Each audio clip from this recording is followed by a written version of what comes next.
Hello, welcome back to Slaying the Craft, the show where we go inside the mind of a thriller writer.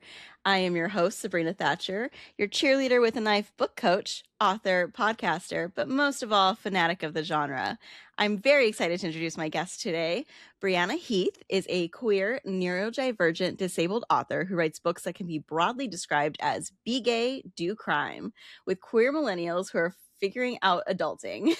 She aims to put stories out in the world that reflect the lives and experiences of people who often do not see themselves represented in media. In her non-writing life, she survived getting a PhD in human genetics, which that's got to be really helpful for this work, and now works as a program manager for autism research studies. She also teaches seminars on disability advocacy and inclusion, and she works to support disabled individuals who having their voices heard. Robbie McNeil's Hit List is her debut novel. Be Gay, Do Crime is a mystery romp following a contract killer who wants to run her karaoke bar and with her queer platonic soulmate in peace. But one of the target vanishes without a trace. Suddenly, all of her rules go out the window. Welcome. Thank you. I'm so excited to be here. Yeah. Okay, so tell me about Robbie McNeil's Hit List, and I will tell you about my discovery of this book. Okay. So Robbie McNeil's Hit List, my ultra quick pitch for it is lesbian contract killers run a karaoke bar. And that's like I the full mean, premise. honestly, that's all you need. Like, that's such a killer hook. Primarily what you need. Yeah. And then my like little tack on is, so it's a pair of queer karaoke bar owners, they're contract killers, they're staging a musical in their spare time, and then things sort of start to go off the rails when one of them is hired to kill someone who like, isn't quite what he seems and maybe isn't even someone who exists. Yeah. I find that it's such a fun book. It's really a fun ride. The oh god. The fact that we have Robbie. Okay, so let's talk about Robbie. And there are three extraordinary jobs: contract killer, playwright, producer, musical person, lesbian karaoke bar owner. What? Tell me about, how did Robbie come to be? She likes to be busy. Yeah, she does like to be busy. Also, sorry, just really quick, I did want to say I found this book at Left Coast Crime and I like snatched it up the second that I saw it. Was super excited. And I love that the very first line on the back of the book is Robbie McNeil doesn't ask questions. Like, yes. What? So, and that's in her introduction to becoming a contract killer. She's recruited by this guy who he has kind of an arsenal of contract killers that he manages, and he picks her because to him she just seems like she doesn't ask questions. She's not curious. Like, he says, "Do you want to go kill someone for me?" And she's like, "Great, when?" Okay. All right. Low moral. No, not at all. And that's something that she believes about herself too, right? Like, yeah. She is like, "I'm not a curious person. I don't ask questions. It's how I'm good at my job." And that's kind of her whole problem in the book, is that she does get curious and she starts asking questions and it causes a couple of problems for her. Yeah. Okay, so where did she kind of come from? It's a great question. So the whole book came from a joke okay. my friend made. Okay, I love that. Oh my god, that's so amazing. I love that. Best joke. Like, I love when you're like around with friends who are like, oh my god, that would be such a hilarious book, or that'd be such a fun book. Yeah, they said this phrase and I was like, oh, I love this concept of like lesbians, karaoke bars, murder. And it was like, this does not sound like a set of things that feels like it should go together in a book. Yeah, but it does. And yet, you know what? Let's do it. Let's go for it. And so Robbie took actually a little bit of exploring. So I actually had her victim figured out first. So she's supposed to kill Xavier Landerman. And I had Xavier Landerman from the beginning. Mm-hmm. And then was trying to figure out like who's going after him. Yeah. And so Robbie, I just started kind of playing around with the music side of her. I wanted there to be music. So either she was a musician or she, maybe she runs a karaoke bar, or I went, okay, well, maybe I'll just do both. She'll be a musician and run a karaoke bar. Yeah, why not? She's got lots of spare time. right? She's got all time. And so I definitely feel like I do outline. I do like to know going in kind of how I'm going to tell my story. But Robbie is a character that I feel like she and I grew a lot together. And like I learned a lot about kind of my writing process of how to make a better character with her. Yeah. And so I didn't quite have as clear of a picture of her starting out as I a lot of times do with characters. Yeah. And so I just started going and kind of saw where she went, and figured out a little bit of her like as I went along. Yeah. And I really love there's a core friendship in this story with Robbie and Dee. So tell me about how they came to be. Their friendship is just dynamite. It's what friendship is. So kind of talk to me about Yes. that. Yeah. So I actually originally they were going to be dating, and I Mhm. started writing Robbie and realized that she was an aromantic character. And I was like, it didn't make sense to me once I started kind of discovering more about her, that I was like, she doesn't have a romantic relationship. Um, and so she has the queer platonic relationship with her partner D, and which is a term that I don't know, maybe seen like a couple of times in Yeah. fiction. Like it's not really something that I've seen a lot. So I really did like getting to kind of explore that, where so it's a term that comes from like aromantic and asexual communities for kind of this bond that is more than what we typically think of for friendship. Like it's a Mhm. very close bond, but it doesn't, fit in that box of this is Right. what a romantic relationship looks like. And so like her and D are like ride or die. They are together the rest of their lives. It's just not in a romantic kind of way. Like they describe themselves as soulmates. Yeah. Um, and I think it was also fun just having that contrast. Like they are both murderers. They both Yes. kill people for a living, Yes. That's how they and they met, also as being have like contract the killers. most wholesome, healthy relationship of all time. Um, and like they very much care about each other. They are incredibly supportive. They both have disabilities that like they accommodate each other without having to think about it. Like that is just their natural way of orienting to each other. Um, and it was just really fun writing that. And even the times where there's like a little bit of conflict, like they handle it in a very like healthy way, Yeah, and they like do. it's It's really great good. modeling. Right, like this is the ideal. Hopefully we can all aim for this, Yeah. minus the murder. Maybe we Yeah, don't aim for minus the that murder first. people. Minus that they have to kill somebody. Like, whatever. Yeah. That's just incidental. Yes, it just on the side.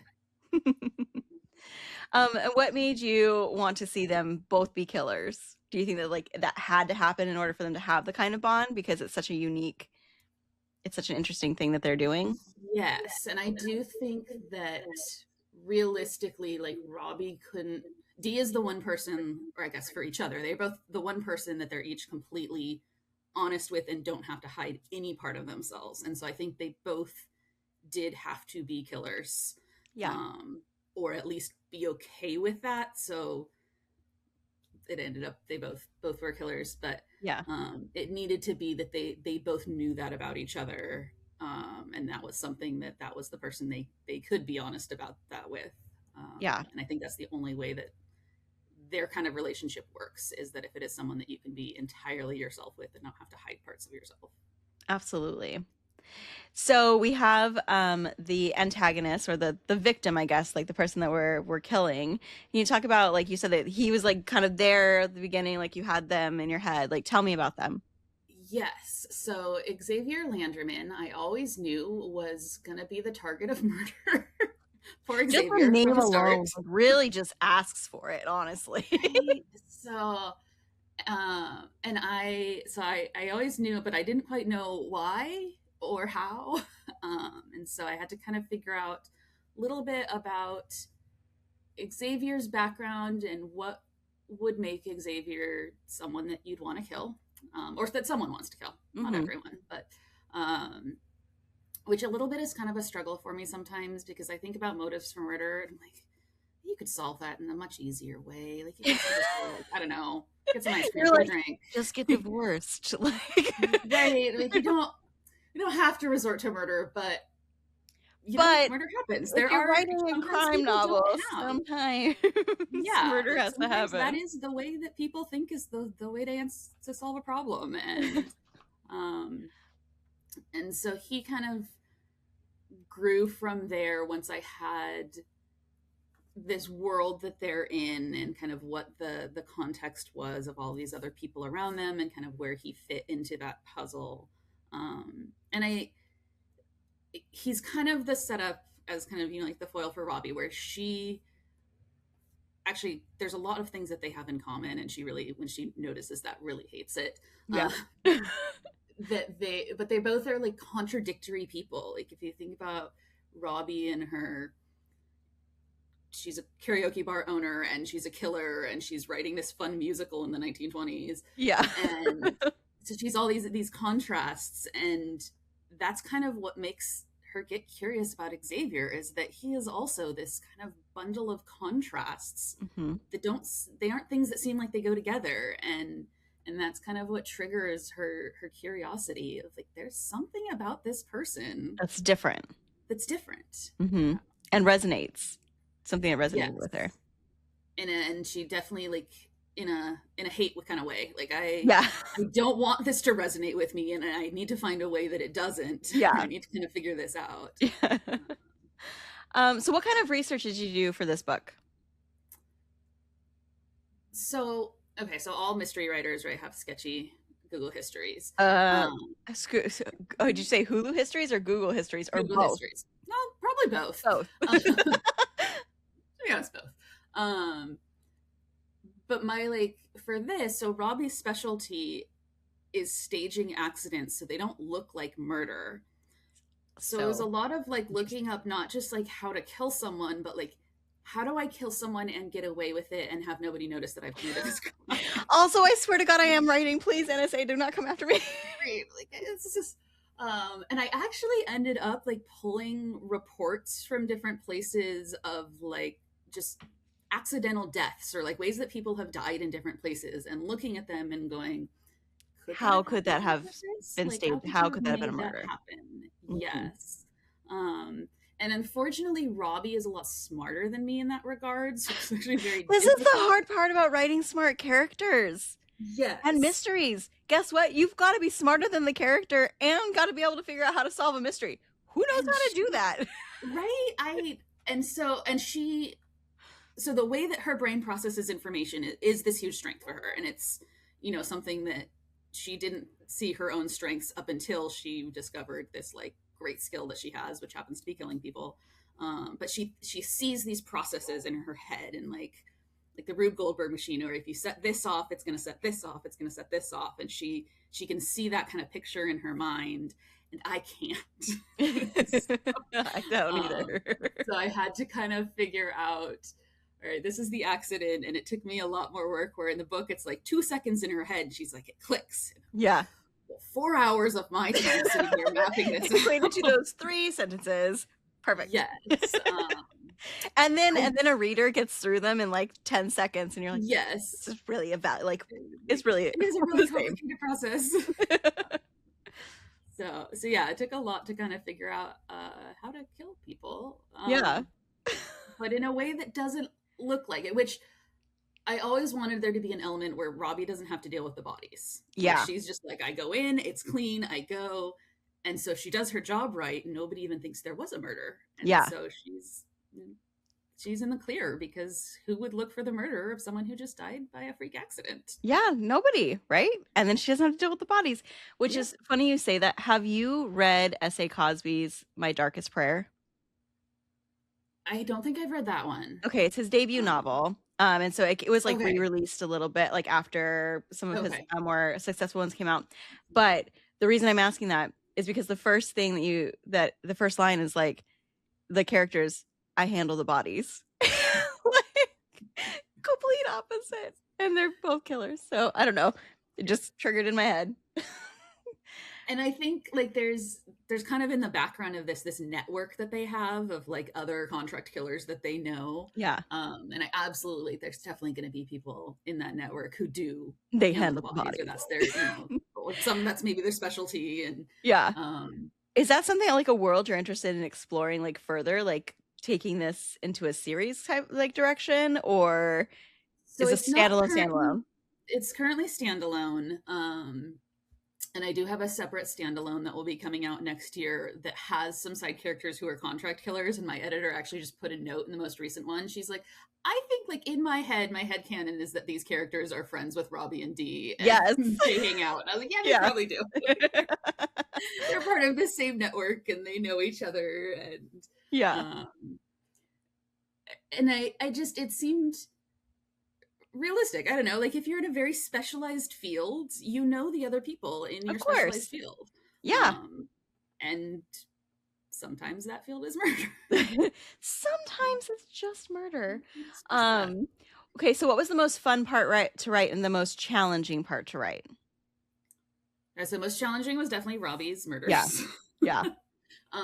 She, I just, it came together. There was another scene with a murder that we ended up cutting that scene, and I was really glad because I didn't think that I had done it very well. I think this was not a great setup, but we ended up She would cutting have that, definitely got caught with that one. Yeah. yes. And so I was like, this is a huge relief that I didn't have to include that scene. Um, the most fun part actually was probably picking the music. So there's, Oh, I forget, it's either 27 or 28. Like there's a bunch of songs, and every single one of those is like hours of me trying to pick the exact perfect song. So some of man. them are in there as like vibes, Mhm. some of them are little Easter eggs. Mhm.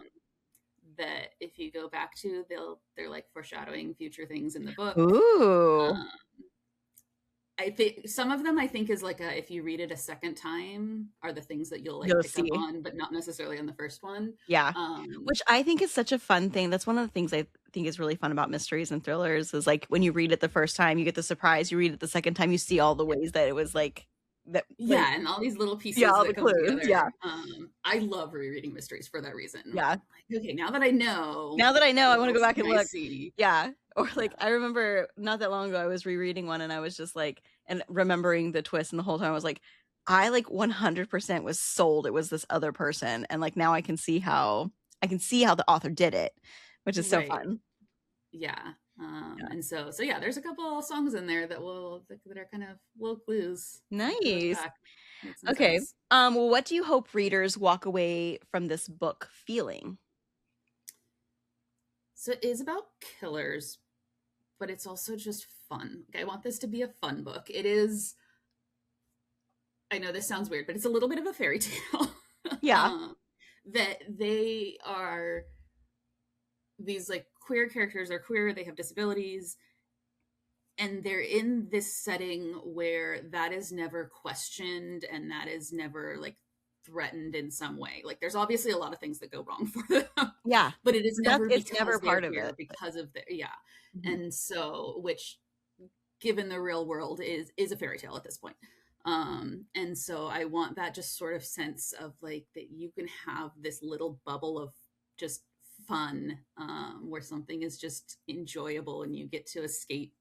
um, and I also think that like some of the queer identity aspects are things that aren't normally in media, and so for a lot of readers I think we'll take away a little bit of like, now I understand the world a little bit more. Next time you meet someone who identifies as aromantic, maybe understand them a little better, and just kind of have that little element as well. Yeah, no, I agree. And that's something that so Dan Levy talked about this when they were making Schitt's Creek, that they wanted it to be like it's a like it's a non-issue. It's never a thing that's brought up. It's Yes. just is. And that's how we normalize and we like be able to say like, Yeah. well, it is normal. So, And but we've acting seen like it. it's an like a non-thing because it's a non-thing, right? Like, Yes, and it's like there's a whole term for it in like sci-fi fantasy, right? Like you create queer norm worlds, and it's these oh, like fantasy worlds where that's it is never questioned. But and you're setting something in like contemporary real worlds, yeah.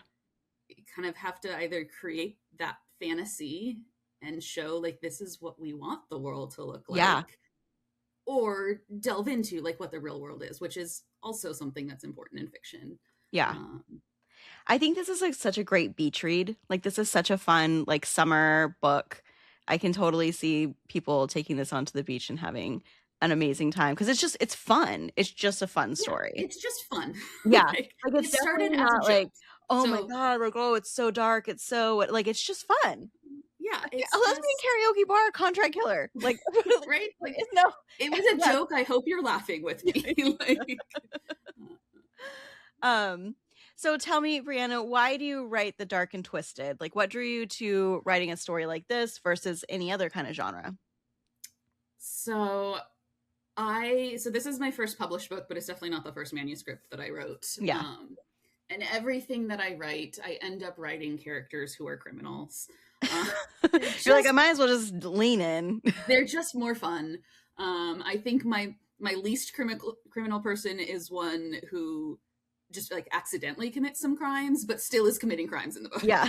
Um, but I think it just creates these like interesting contrasts, an interesting way. I think it's fun to write kind of the way that people justify things to themselves, and like Robbie kind of has this logic of like why this is okay. And there's a point in the book where she essentially has to make a decision of, do I kill for my own benefit, Mm-hmm. as opposed to like, she has this line where it's okay if I'm just doing it for money, Mm-hmm. that's like not on me, that's someone else's issue, I'm just doing it for the money, versus like I'm doing it. And so she kind of has these lines that she's drawn for herself, and I think any character who's in some sort of morally gray zone has established whether those are realistic or justified In lines. Like, their we mind, look at it, within the yes, in her mind characters. it is, Yeah. and kind of where is that for her.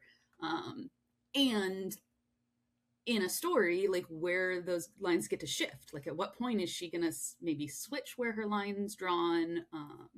And so I think it's a lot more fun than just characters who have a very clear line way over there that they're never gonna cross. Yeah. Like a police detective, right? Like, Yes. like that's just Yeah, a character that typically we're not seeing. like they're gonna follow the rules. They're gonna And follow the rules. They're gonna follow procedure. They're gonna like, yeah.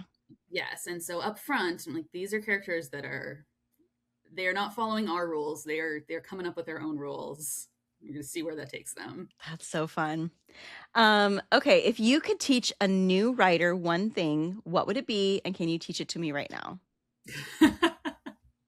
um, I love asking this question because it like always puts authors are like, yeah.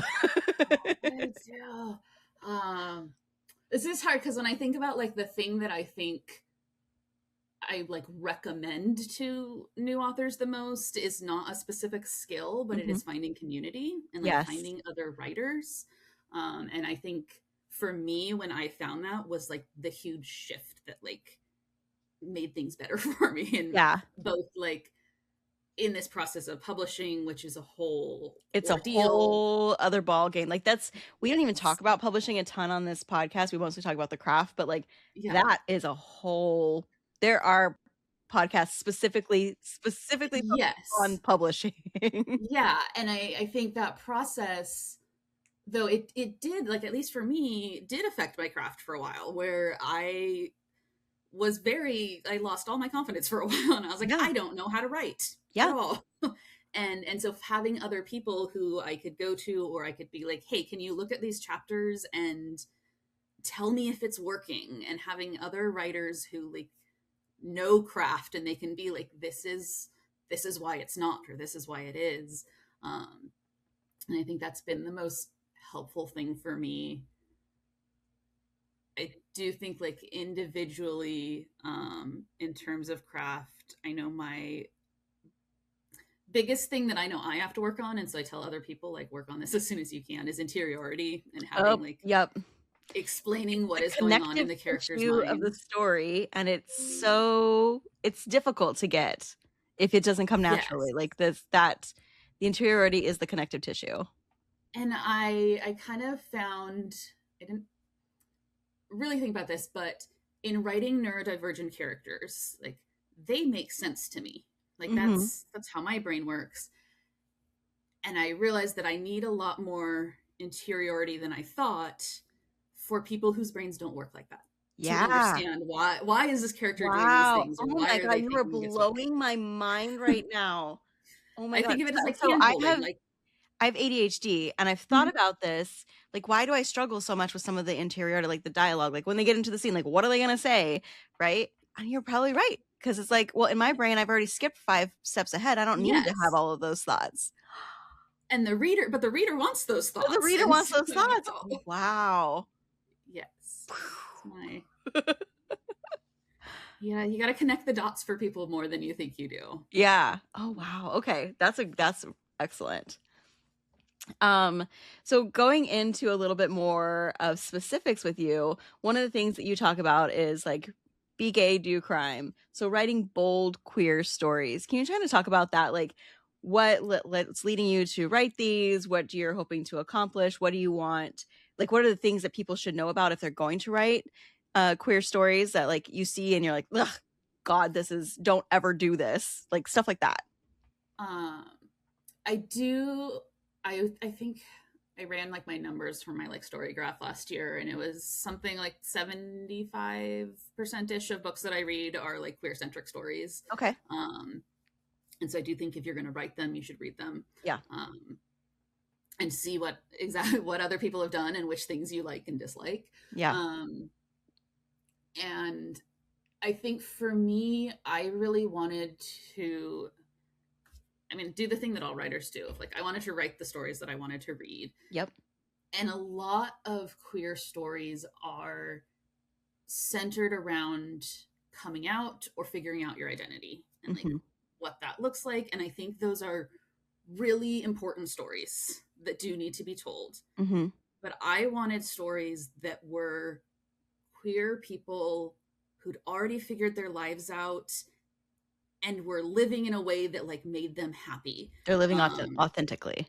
yes, and not just seeing the stories that are about the struggle of figuring that out, but like getting to see stories where like, oh, you can have this life and you can like live openly and authentically and be have a life that is filled of like joy. Um, and so I really wanted to write stories that showed that off because that is we exist. Yeah.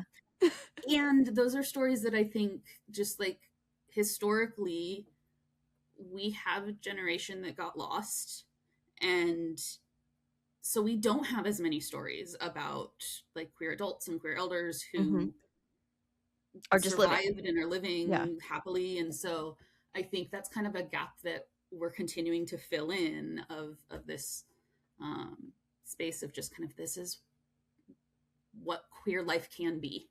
And Yeah. these are the like kind of positive outcomes that can come about once you get through that kind of struggle of like figuring out what your labels are, how to tell people about it. Yeah. Um, That makes and sense. So when you read books that maybe so what let me see how to phrase this. So I want to make sure that I have like representation, right? So I'm not queer and I'm a white straight woman, but I want to have characters that are neurodivergent, are queer, are of color, all of these different things. And so I'm from somebody who's writing those stories from that place of lived experience. What are the things that we who are not living in that lived experience who want to have representation, like what are the things that you see that those authors do right or do wrong that could be better? I think that there's And also this is a big question to ask, like to put on you, so like I don't mean that you to be the representative and the voice of like all people. no, and I think the biggest thing is finding and reading and like learning people's first person stories of like what is their experience and then being able to kind of incorporate that, but recognizing that there is a huge variety in that. And Hmm. so there are the you're never going to write a queer character that represents every person's experience. Right. And so having rather than trying to capture all these different things, but kind of picking like these are the elements that I feel like I can include Hmm. and can do those with depth and authenticity rather than just trying to scramble and throw together every possible anecdote that I could into one Yeah. character kind of deal. Yeah. Like, this is a bit too many things for one person. Yeah. And so not trying to capture too much, but just like, I don't know, taking a smaller chunk and doing it well rather than trying to do Than a trying to huge capture chunk. everything. Yeah. That makes So like sense. depth rather than breadth kind of deal. Yeah. Yeah. I love that. That's such great advice. Okay, so moving into kind of our rapid fire questions, which are not really rapid fire. They've never once been. I don't know why I still call them this. I need to get a new name. I say this every episode. Sorry, listeners. I know you're annoyed by this. I'm annoyed by saying it. So I need to find a new thing to say. Anyway, but these are 10 questions that I ask all of the guests on the show. So first is, what's on your desk when you're writing? I write in a hammock. Ooh, what? I love it. Oh my God, I'm so jealous. I love hammocks. So I have a sunroom, so I can be in there all year round, regardless of the weather, and I have a hammock. And so I just kind of have like my laptop in there. I've got my dog on one side and snacks. I have to have snacks, otherwise I can't. That's my like one have to have because of the ADHD, where like if I get up and I go wander off to go be like, Then oh, I'm a forget little it. bit hungry, I'm not going to remember to come back and finish writing whatever scene I'm in. So anything that I need, I'm like, I need a full thing of water, I need my snacks, I need anything that could possibly get me out of the hammock. Yeah. And I need it within arm's reach so that I can just keep writing. Yeah. And not have to like deal with the fact that I'm a human with all the other things. Man, I love my dog, but why does she always have to go for a walk right when I'm getting into the flow? Like, it's just an everyday thing. Right now, you want the tennis ball right now? Yeah, right now, right? I've just got into it. What are you doing? That's pretty amazing. And I agree with you. I love snacks. I have lots of popcorn or nuts or let's be honest, M&Ms. So lots of snacks. This kind of goes to this. What ritual, if any, do you have before or after you write? Before or after? During? And during. Do you have a ritual you do during writing? I really just like my biggest habit that I have to have is, so I don't write every single day always. Mm-hmm. Like I have long periods of time where I'm not writing anything. But once I start drafting a book, I have to write on it every single day until I finish. Okay. And whether that's like 100 words that I end up deleting later, or I've written like 5,000 words in a day, like there has to be something so I can keep that momentum going. Oh yeah. It's so easy to same reason I have snacks. If I wander off, if I let my brain wander off, I'm not someone who can get back on track once I go off the rails. And so like I just have to stay on the tracks. Oh my gosh, you are speaking to me so much. I have several half-written books that I would like put down for whatever reason, and then I try to go back to, and it is so painful. It's excruciating, and then it ends up just like I can't, because and I do think you're right. I think it's the ADHD brain. It's like once you're in it, because you're in it and you're excited and you need to use the momentum, like that's the superpower of having ADHD, is like you can be hyper fixated. That can be a superpower. And that's all I do when I start writing. I'm like, I'm not watching Netflix, I'm not doing other things. Like I am just every day I am just writing as much as I can. Yeah. But then I do need that break after to be like, well, no, I'm not writing anything because like, I need to like come back to the world, brain recover, come back to this universe. I love that. So if you're writing multi-POV or multiple timeline, do you write straight through like a reader reads, or do you write each section and kind of weave them together? The very first book that I wrote, I did the timelines, like I wrote each one, and I've never done that again. So I write straight through the way the reader does. Okay, so you did dabble with it though. I tried it and it didn't work for me. And I know that obviously it does work for some people. But most people, I will say almost every author that I've had on the show almost always writes straight through. I think I've had one that's done it differently. Yeah. I know someone who, like, even if it's a single timeline, single POV, just writes random chapters. Yeah. And a random, like, yep.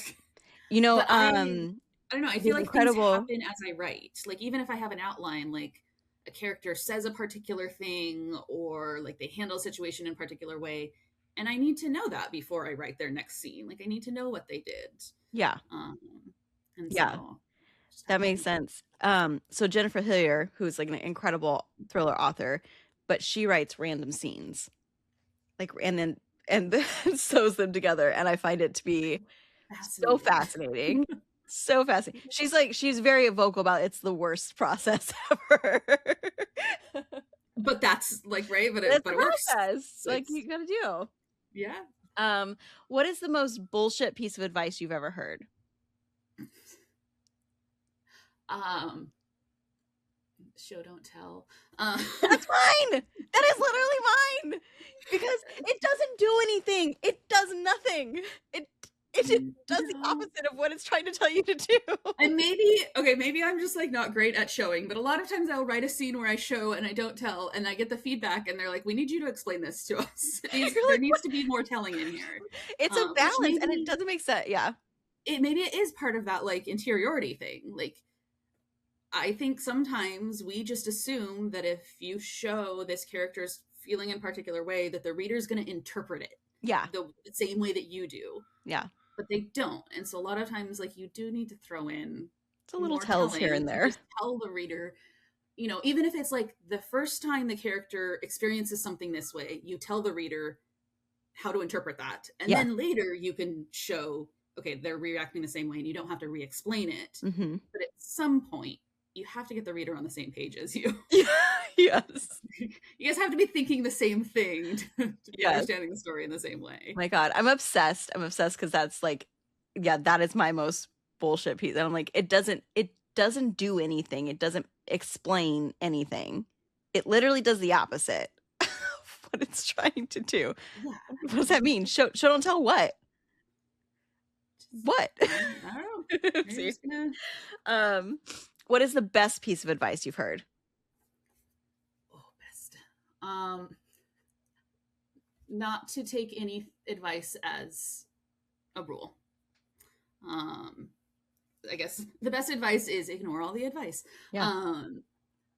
But I think especially when you're starting out writing, you want rules, right? Like you want someone to tell you how to write well. Like, Yeah. What is the thing that I need to do this well? Yeah. And there's so much advice out there that is very like black, like show, don't tell. And you're like, well, no, but you need some showing, you need some telling. Or like, everything's nuanced. Yes, and like never do this or always do this. Yep. And none of those are ever right. Like there's always some things are going to work for you, and in the same way that like I can't imagine writing without an outline. Yeah. But I would never tell every writer that they have to have a spreadsheet before they start writing. That's what works for me. Like, yeah.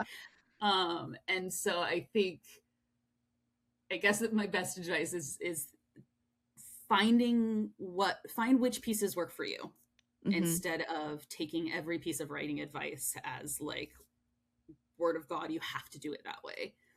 And that's similar with when you're getting editorial feedback on your yes. work, right? You're figuring out what resonates with you and what doesn't. And that, I think, this is maybe sidetracking a bit, but for Robbie was like my first time working with a professional editor, and the first round, I think I learned a lot as a writer through that, but part of that was learning better ways to incorporate the feedback. So she would ask for something and she's like, can you do this? And I'd go, oh, absolutely not. Like, it doesn't seem right. But it's not. So there was one point where like she wanted Robbie to be keeping secrets from Dee. And I was like, that's not going to happen. They don't do that. That's not going to happen. That's not their dynamic. And so looking at it, and okay, she's not really asking that Robbie needs to be keeping secrets. She's asking that there needs to be more tension that's caused by something that Robbie's doing. Yes. And it doesn't have to be because she's keeping secrets from Dee, but it has to be something. So I think trying to figure out that sometimes whether it's an editor or a beta reader or someone's like, I think it should be this way, that it's not necessarily that you have to do it exactly the way that they're suggesting, but like figuring out what is the root issue underneath that, and then how can I fix that in a way that feels actually true to my story. Yeah, absolutely. I think that, I mean, that's again like similar with your writing advice, like what feels true to you, what feels authentic. What is the darkest idea that you've had that scared you about yourself? I don't know. You're like, I'm not scared of myself, Scary. which is great. Okay, so I do have not scared, but I do have some like weird concepts because I have a voice recorder. Okay. And it's like a very analog. Yeah. And it is for at like 2 a.m. when I get these ideas, and I have finally accepted that when you tell yourself, I'll remember this in the morning, like, It you doesn't happen. absolutely You won't won't. But if I get out like my phone to like make notes, or I turn on the lights and like write something down, like then I'm awake and the thoughts disappear and all of that. And so I have this voice recorder that I just sort of like have under my pillow, and I turn it I on feel and like I'm mumble getting my the best random 2 a.m. ADHD hacks right now. Like, I'm so excited. And sometimes I then go listen to that and I'm like, oh, that's perfect. Like something clicked for me, and I know, like I was stuck on an edit and I know where to go. And sometimes I listen to them and I'm like, what is this? You are clearly asleep and nowhere near as brilliant as Right? you I'm think like, you this is are. not coherent at all, or like this is the weirdest. And so yeah, some of them I'm like, oh, this is a thought that needs to stay at 2 a.m. It does not need to come into like daylight. So how many drafts do you do before you share with other people? It varies. Mm-hmm. I number I have like a whole numbering system for my like revisions and drafts. And so I can usually tell how many times I go through it before the next person reads it. So probably like at least 2 times through. So I write the whole thing through, and then I have to read it because I have no idea what I just wrote. Yeah, right. Especially if you were just like speed writing it. Yep. I do speed drafts. So it usually takes me like 3 to 4 weeks to write the whole first draft of a book. And so it is just like pouring out, and then I have to see what I actually wrote. And so I usually do a pass, just not really editing as I go, but just kind of a read through what is there and what do I think I need to change. And then a second pass to actually kind of apply those changes. And then at that point, like it can go to beta readers. I think it's less how many times I go through and how much time I allow myself between each of those passes. Can you speak to that a little bit more in the value and the importance of that? Yeah. So I have, like I said, I have another book coming out next year, and I wrote that last May. And like Robbie, I wrote 4 years ago. I had a lot of time to like work on it, to work on other things and come back to it. That's the difference between debut and being under contract. Yes, under contract is very different. But I wrote a book in May, and I had to give it to my editor in September. And I was like, I don't have time to sit for months and come back to this when like an idea strikes. But I like a couple weeks. I don't follow the advice of like let it sit for like a month or two or whatever. Like I do have ADHD. I don't have the patience to do that. And so, but usually like at least a week or two that I need to have it out of my mind. Which for me, because I have a very poor memory, is long enough that I forget a lot of the book. Oh my God, I was going to ask that because that's exactly like it. Yes. And I think that's a huge advantage of like, again, it's a superpower. Like short-term memory issues. Like I get to read this like a reader, where I'm like, oh, this plot twist. Oh, wow. I didn't know this is happening. So a little bit of time where it's feeling more fresh, and it is not just like I remember every detail, but I get to read this and see, okay, does it feel like these, reveals are happening in a way that like makes sense to me as a reader? Yeah.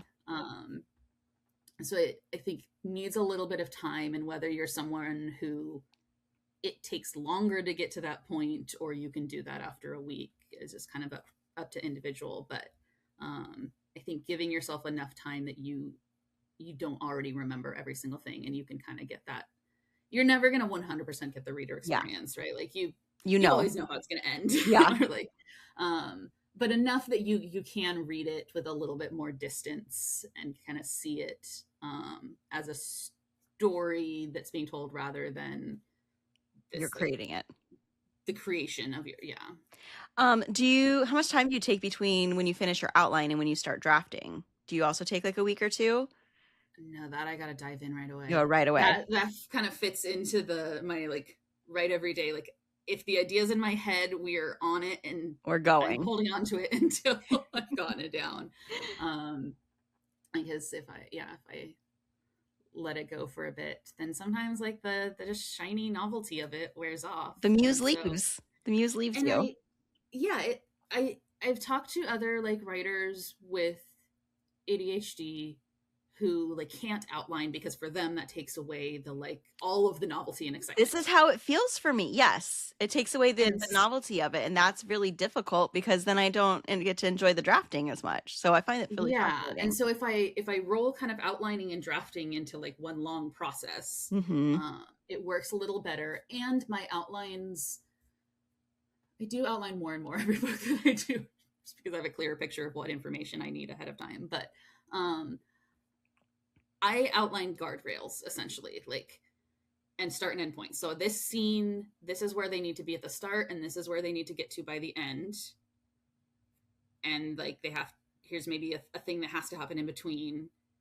And then drafting, I can discover how I get there. Yeah.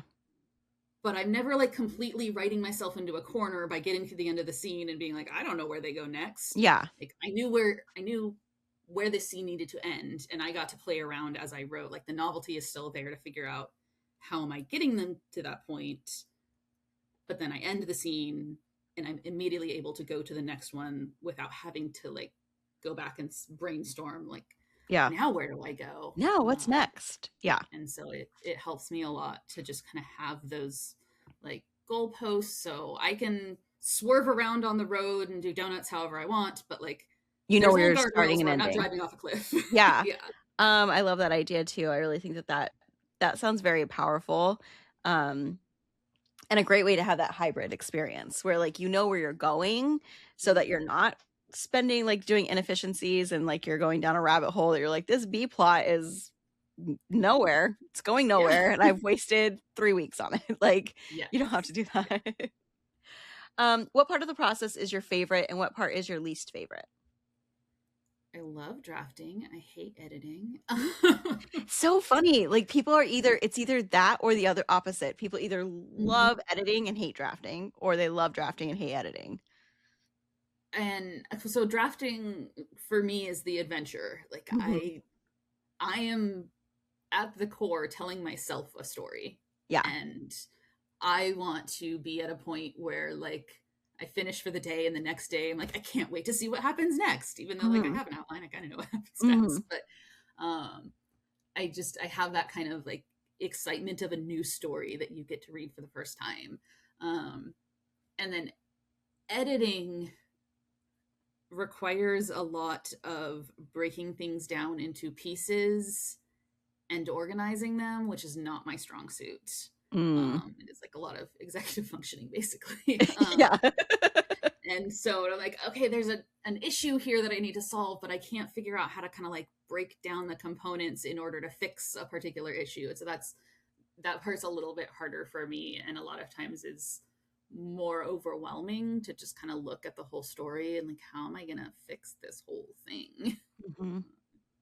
Well, I will just give a plug that's what developmental editors and book coaches can help with.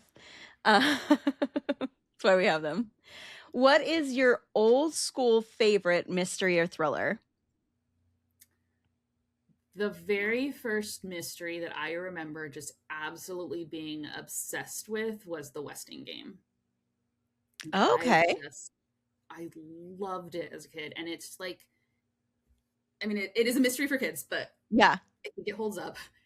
But it's just puzzles. Like it doesn't rely on like, I don't know, gimmick kind of deal. It is just a series of puzzles that they have to like work through.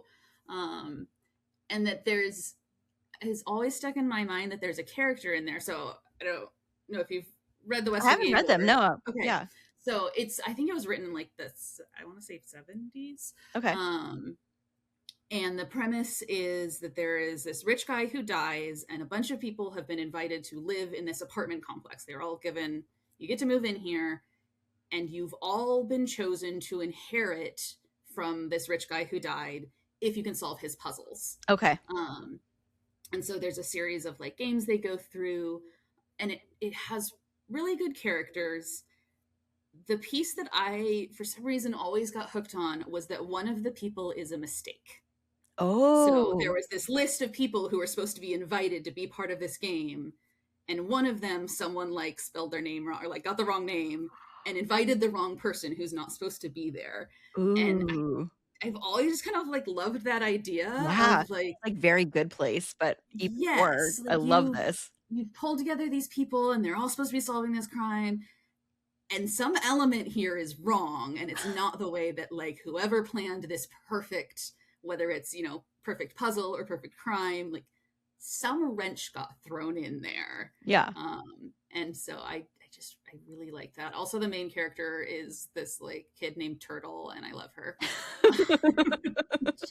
Like, but it's just, yeah, it was just like a really fun mystery. It's not super dark. I mean, it's like a middle grade book basically. Yeah. But and so yeah, I liked the elements that focus on like how do you put together a puzzle. Yeah. Oh my gosh, that sounds, what is it called again? Say it. The Westing game. The Westing game. Okay, I'm definitely gonna have to look it up because And that sounds so it's fun. super short. You'll read it I in love like a the idea day. of like all these puzzles that they have to go through and like figure out. I mean, it sounds like a much nicer version of Saw. Yeah. Much nicer. A much lighter version for sure. The nicer version of Saw. Yes.